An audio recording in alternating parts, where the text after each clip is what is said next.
Darryl Reeves. I'm just sitting down at the pool watching my daughter, 6 and a bit, or not far off 7, having a time in the pool. And I was thinking, I've spent decades of my life in the people development arena and done many, many thousands of presentations and one-on-one counselling and consulting sort of situations, and business, corporate, personal, family, relationships, all sorts.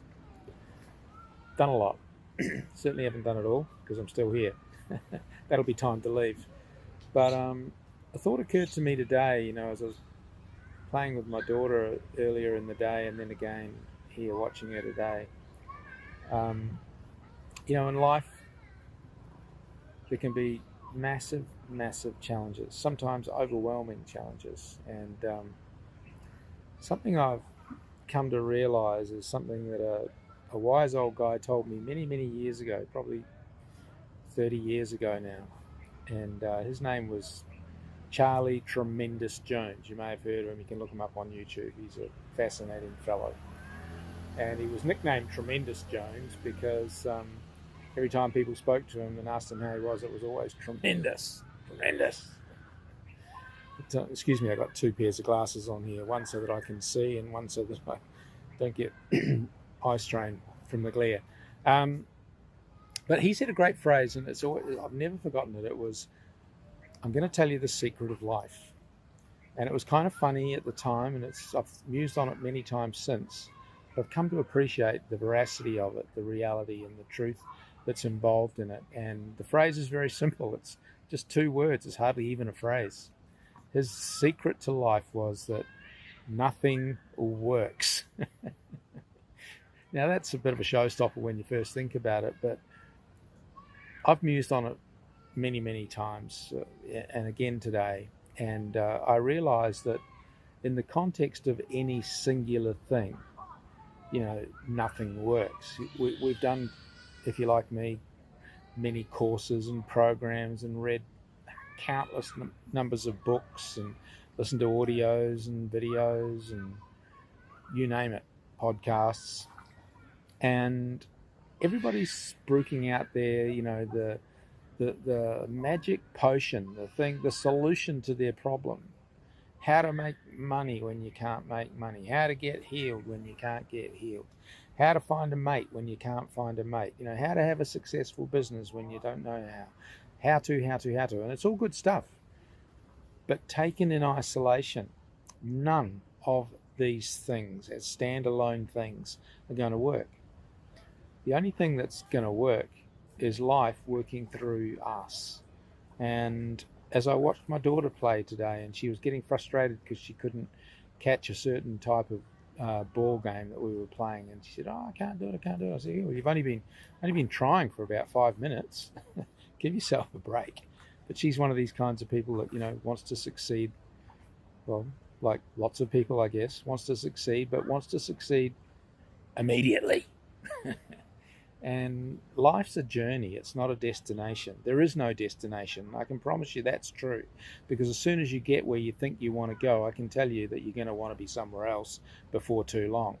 So, as you stand on the beach and you look at the horizon, if you're 6 foot tall, it's approximately, 8-10 miles away. But if you got on a boat and rowed 8 to 10 miles, you'd see that it was still 8 or 10 miles away. So, we're constantly striving for places that we're not currently at. And that's because we're cybernetic creatures. It's in our nature to want to continue to have more than we have. That's why today we have washing machines and dishwashers and clothes dryers and microwave ovens and mobile telephones, and I can sit down by the pool and record this little narrative on a handheld device and maybe load it up to YouTube and maybe encourage somebody across the other side of the world, maybe more than one. It's an amazing thing. Oh, by the way, if you want to see what I'm looking at, I'm looking at that. That's my little pool just there, and it's rather beautiful. That's our little restaurant down the back. Nobody in it. Anyway, probably because it's late in the day now. So I've come to realize that it's so important that we build continual disciplines into our life, or practices, if you like, another more easily digested word than disciplines. We build practices into our lives, attitudes, which are basically habits of the mind. Once we develop habits of the mind and we understand that life's full of bumps and crossroads and twists and turns and obstacles and speed bumps, life, this is normal life. We all get sick, loved ones die, partners leave us, we leave partners, businesses fail, we get abuse, we get criticism, blah, blah, blah, blah, blah, and so it goes on. It's only the habits of our mind and the perpetual dispositions that we've built into our life over time that are going to see us through and enable us to actually get somewhere in the end that we want to be. So this is so crucial and so important. Hi, I'm back, and you didn't even know I'd gone.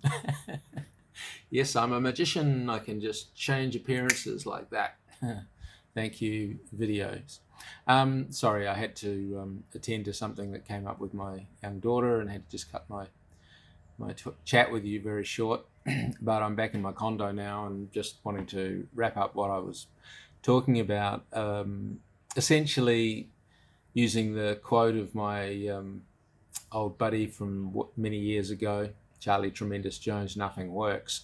And I think the context needs to be taken into consideration in that statement, in that nothing in isolation works. Life is a cumulative experience, and as we know, whether you're an evolutionist or a creationist, we all know that things build upon each other and they become something over time. And the miracles and the magical things really are things that even they happen over time, alongside and in cooperation with those that know how the system works. I've been to a few magic shows in my time, and wow, they're magic to me and they're magic to the audience, but they're not magic to the magician. The magician knows exactly what's happening. It's a science. And those things that we call magic in our lives, or supernatural, or miracles, maybe they are. Maybe there's things I don't know. Well, certainly there's things I don't know. And that to me is what makes them miracles and supernatural. But when we know, when we understand, when we've built a few more lines on a few more lines and we've evolved and we've got more understanding, then it becomes a repeatable process and therefore a science, if you like.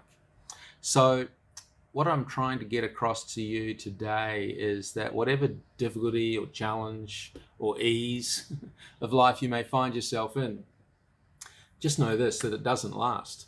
It changes. Difficulty changes to more ease or finish you off entirely. Ease changes into difficulties, maybe back into ease.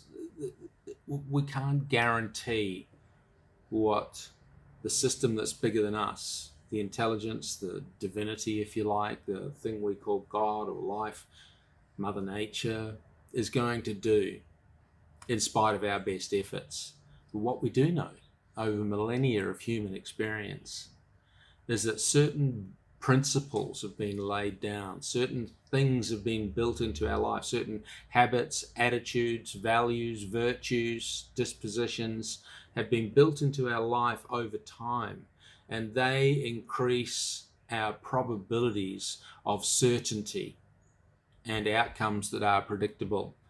And I've learned over my several decades now on the planet that it's best to play the percentages. I used to be a sportsman when I was younger. In my younger years, I played competitive sport until my mid-30s, when my joints started causing me a bit more grief than I was prepared to push through. And so I gave up. But I understand that it's so easy to go for those winning shots when they look like, that's just what you want to do, and you want to go for them every time. But the masters and the people that endure and become professionals in their arenas are the ones who know. They look for the options, the opportunity when the probabilities are appear to be most in their favour. Not smashing the ball from wherever they are in the court, or, kicking the ball with some power kick, or wherever they are on the field, but they're waiting for the optimal moment to strike and take the winning shot. And in our lives, we must build upon and build upon and build upon and take the winning shots, play the probabilities. So I'm a great proponent these days of what I call virtue. In business, we call it values. We refer to values a lot. I refer to virtues, certain dispositions that we hold, that we've built into our life, that become foundational in our life. The value of respect today is one that could be, whose embers could be fanned into flames. And I think with great positive outcome if this was to happen. The value of honest communication or truthfulness. This would restore trust amongst people. And this would be a valuable virtue to see fanned into a flame, an unstoppable fire across the planet today. This would be something wonderful. Today we've got mistrust. Today we've got all kinds of virtues that seem to be so high up in the minds. We've got an angry culture. We've got the critical culture, and I'm all for, let's criticize something, but let's criticize it with the objective of arriving at the best outcome, not just throwing stones because it's cheap and easy and we can hide behind our mobile phones and our anonymity and just throw stones at things we don't like. And we can sit in the corner like little Jack Horner and suck our thumbs and feel sorry for ourselves and we said our bit. A lot of people in the world doing that today, and it's not profitable. It's not working for them, and it's not working for the world. It's not working overall. So I want to encourage you. There's things in your life that that have been built into your life since your early days in life, whatever age you are. Things that are true, things that resonate deeply within you as truthful things inside you. And I'm not talking about dogmas, I'm not talking about religions, I'm not talking about the metaphysical stuff, but I'm talking about things that you know. For example, it's telling the truth is an important virtue in your life. You know that. Now, there's a lot of other things, that's just one. There's so many things. You know that going the extra mile is a good thing for people. You know that the power of forgiveness is an incredible thing to release yourself and to release the other from things that can hold us back. And so I want to encourage you with all my heart today, as I just wrap this up, that you don't go for the short fix. Don't go for the smash shot. Don't go for that winning strike unless the probabilities are such that it's almost as if you cannot lose. Otherwise, play the steady game. Play the steady game. Think turtle and hare. The race is not to the swift, but it's to those who endure unto the end.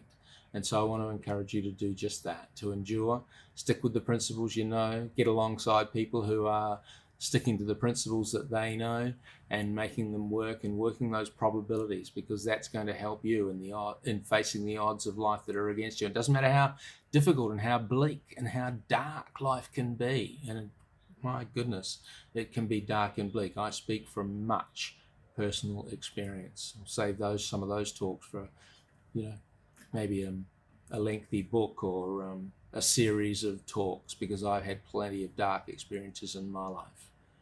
Oh my goodness, so many. Thankfully, I've journaled a lot of them and I can recall them when the time's right. But right now, I just want to encourage you to hang in there, to stick in there.